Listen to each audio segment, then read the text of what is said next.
Welcome to PRMA Plastic Surgery. With the current pandemic, we've made some changes recently to our check-in process as well as our cleaning protocol.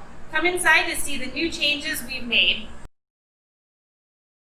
In our efforts to keep our patients and staff safe, PRMA Plastic Surgery is offering curbside check-in at both locations. We are encouraging patients to notify our office when they have arrived so that we can check them in. Once our nursing staff has a room available, the patient is instructed to meet the nurse at our lobby doors where their temperature and oxygen saturation levels are measured and recorded. As an extra precaution for our patients and staff, we are not allowing any visitors in with our patients at this time.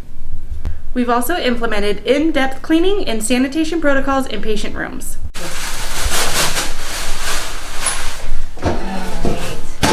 So after each patient, we are using these SaniCloth germicidal, medical grade wipes to wipe down all surfaces.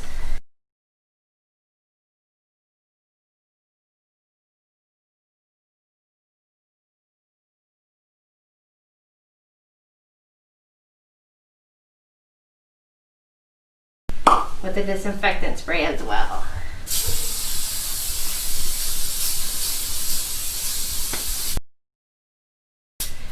And that's between each patient. We're trying to keep you guys safe and us as well. In addition to curbside check-in for post-operative patients, we are excited to offer virtual consultations for new and existing patients. Stay safe and healthy. If you have to go outside of your home, please don't forget to wear a mask and wash your hands.